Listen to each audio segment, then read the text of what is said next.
wamabhunu. Kunevideo ke la esizoyidlala ekhombisa ngesihluku esasenziwa amabhunu namangisi ngesikhathi sobandlululo. Ithatha 5 minutes ngani zakwethu, ayithatha isikhathi esiningi. Ngiyacela ningayiskiphi niyibuke, ikakhulukazi nina nisebancane enithanda nokuya emasontweni beyonigxisha ushave obhale kule ncwadi, ngoba labantu abafika nale ncwadi le babezosifasa umqondo ngayo. Le ncwadi mangabe uyifunda ikhuluma ngamaJuda, ikhuluma ngamaHebheru, ikhuluma ngamaGreek, igama la iBhayibheli. Umsebenzi wayo yakhandelwa kunento ebizwa kuthiwa i-cultural imperialism, ukubulala usiko nemvelaphi yomuntu, umfundisa into okungesiyo eyakhe nangahlanganise lutho naye. Kwakuwumsebenzi wafika no mastermind ababezodla lelizwe basebenzisa nansi incwadi ukuphusha lento ebizwa kuthiwa i-cultural imperialism, ukuxova umuntu umqondo. Ngesikhathi esaxove kumqondo bese uthatha into zakhe zibuyele ngakuye. Ababe banesibindi belwisana nombuso wamangisi namabhunu babefaka lokho ezandleni, bafakwe lokho einyaweni, bavalele ejele, bafaka induku ejele. Lokhu okwejele lo muntu ohleli ngaphandle ongekho ngaphakathi, ngoba sike sasho kwesathi nansi into esifika nayo inhloso ukuqhekeza la. Khona enye incwadi nayo kuthiwa iQuran eyafika namaSulumane. Lento le ukwenza inkulumo kanje namavideo kanje siyafundisa, kumsebenzi wethu njengabantu abamnyama ukuthi sifundisane sisodwa, ngoba ezinye izinto awufundiswa zona esikoleni. Into abazokuprograma ngayo esikoleni ilezi zinto zamalungelo, kuthiwa une-right. Thina sifuna ukukuvula la before uyothi une-right. Sizocela ke nibuke le video elandelayo, sobe sisenza ama-comments emva kwayo. Ningakhohlwa ukusubscribe nokulike le video. Siyacela nibuke le video, ikakhulukazi nina nibancane, nibone ukuthi ngoba nithi nithokozela inkululeko nje, abantu abamnyama bakini, amangisi namabhunu ayebenzani. Mhlawumbe noye ukudawo utshwala isidingo singekho, nokuzala nje vele uzala esikhaleni isidingo singekho. Nizale ingane ezohlupheka nani nibe nihlupheka. Inhloso yethu ukunivula umqondo la. Lento esinitshela yona akekho omunye umuntu olunye ohlanga ukutshela nilalele lento yonisiza kakhulu. Siyabonga kakhulu bafethu, nisubscribe nithande le video. Sicela nibukele le video sonidlalela yona ke. Siyabonga.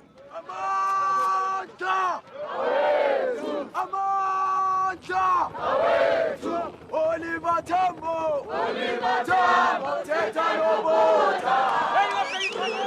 Oliver Tambo thetha yobotha. Khulumanela sobotha, khulumanela sobotha, khulumanela sobotha. Oliver Tambo thetha yobotha. Khulumanela sobotha.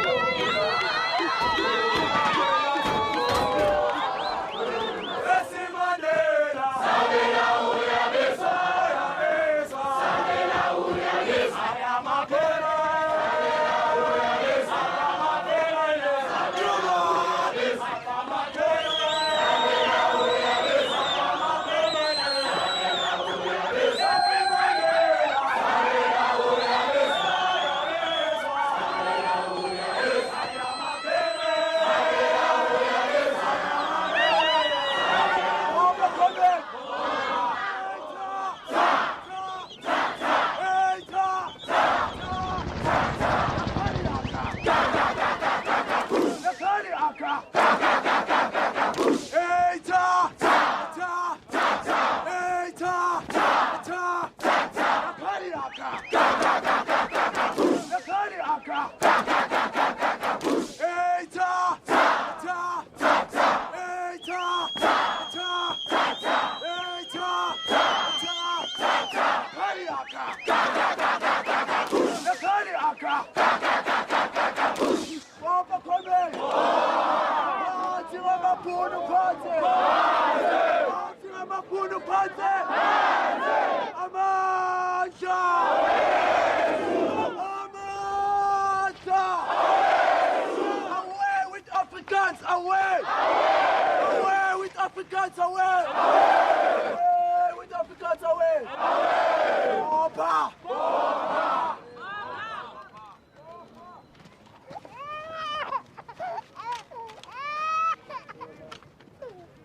This is a illegal gathering.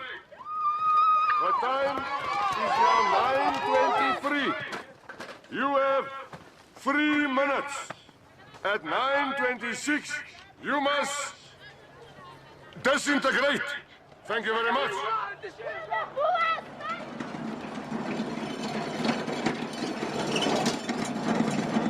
Give it a clock.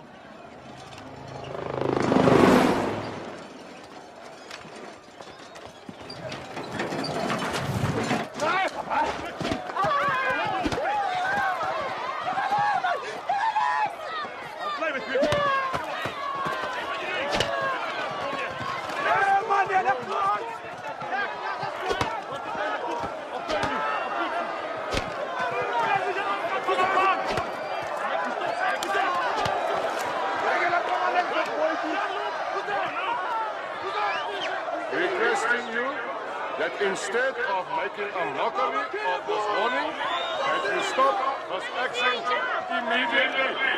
Coming back!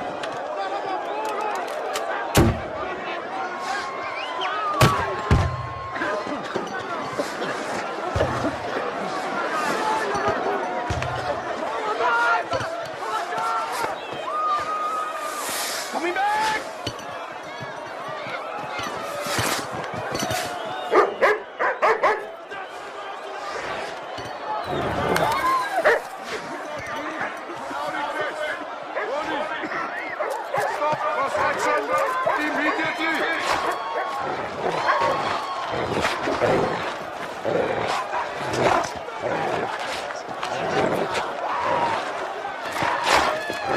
Stop this action. Leave this area immediately.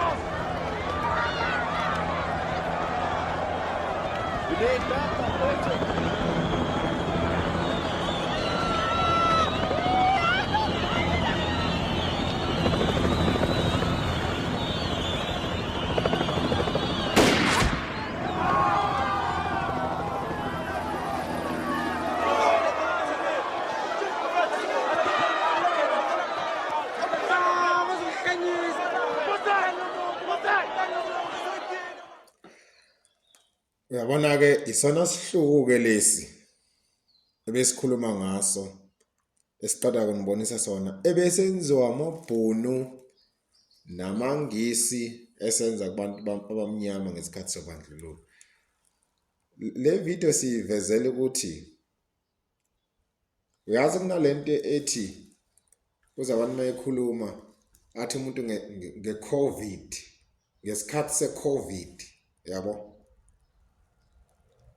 uze nomunye mekhuluma ethi ngesikhathi sobandlululo lento ithi ayifane ingakho besithi asiyiveze and sonke lesi sihluku esiqeda kunikhombisa sona sasenziwa amangisi namabhunu ngokuhlanganyela. Asifuni lento yokukhipha amangisi ngoba engqondweni zabantu kunalento ukuthi amabhunu this amabhunu that amabhunu this amabhunu that bese bewakhipha amangisi. Thina sama historians kunempi la bebizwa ngokuthi it's an Anglo-Boer okay kunempi ke ngisho kanje ebiphakathi kwamabhunu namangisi eyaba khona ngekhathi zobandlululo. Amangisi eqhaga izwe kumabhunu. Lelizwe lethu ladliwa amabhunu.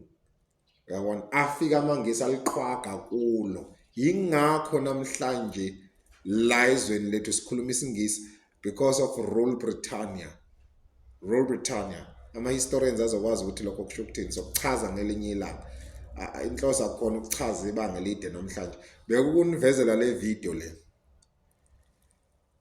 sikhombisa izingane ukuthi makuthiwa ngesikhathi seapartheid noma ngesikhathi sobandlululo yini into ebiyenziwa abantu abamnyama ebiyenziwa kumuntu omnyama yenziwa amangisi namabhunu 2 musani kulodana nithi amabhunu kuphela namangisi ingakho namhlanje nikhuluma isingisi because mangabe ulalela iculo lamangisi elithi Rule Britannia lithi the nations that are not blessed as thee, that are not blessed as British, they must in their turn to tyrant fall. So you must fall into British tyranny, not into a Boer or into a Dutch or Holland tyranny. That's why you speak English in this country, because we are an inferior race and English or the British is a superior race.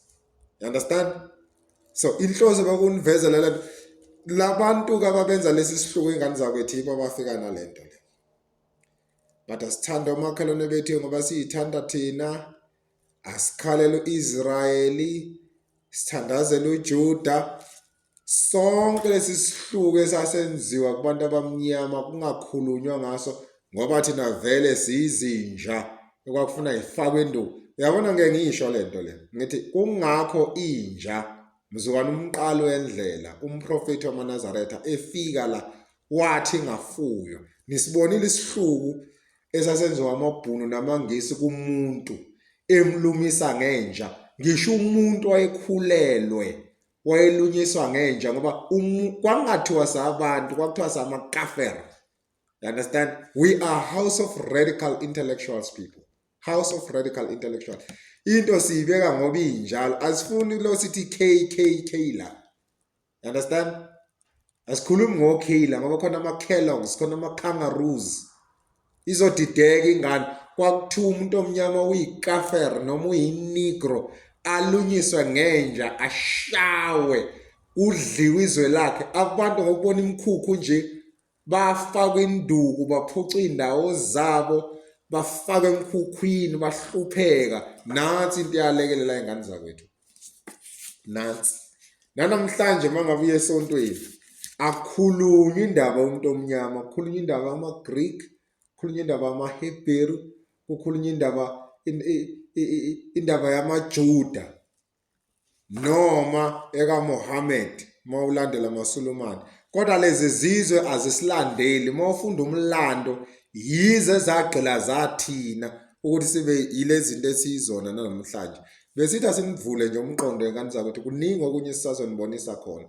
Siyathemba nithokozele le video seningathwala kamakhanda niyolandela ezinye izizwe nithuko ihle umkhulubeni nibabize ngamadimoni nithanda oMuhammad noAbrahama noLuka noIsaka nibathande nibathandaze niqhubeke nalobu buphukuphuku benu nithuke amadlozeni niwabize ngamadimoni. Mina ngokwazi kwami njengomuntu omnyama, umuntu omnyama mekhuluma nabantu bakubuye emsamo akayi esontweni ngoba esontweni ufundiswa izinto ongahlanganiseli lutho nazo. Ufundiswa ngoAbrahama, ufundiswa ngoIsaka, ufundiswe ngoJakobe, ufundiswe ngoMuhammad mawulandela amaSulumane. Asibona benzalo kaAbrahama noma benzalo kaMuhammad, siyinzalo kaPhunga noma Geba. Nifunde ukulandela into zeni. Asiyekeni ukuba zilima sisazowaveza amavidiyo kanje sinikhombisa ukuthi umuntu omnyama wayephethwe kanjani ngesikhathi sobandlululo. Niyibone lento thina siwona ama-politician. Ngeke siyifihle ezinye izinto ngoba silifuni ivoti. Ngoba manje mangabe usiyi-politician kunezinto ofuna uyigqokise ngoba mangabe ungayigqokisi abantu ngeke bakuvotele. Thina sifuna ukunivula umqondo. Inhloso akukhona ukulwa nani. Sizonivezela inqwaba amavidiyo kanjena nezinkulumo ezazenziwa amangisi kakhulukazi. Amangisi wona ahamba phambili amabhunu ingane amabhunu. Amangisi ahamba phambili. Namhlanje sikhuluma isingisi ezweni lethu.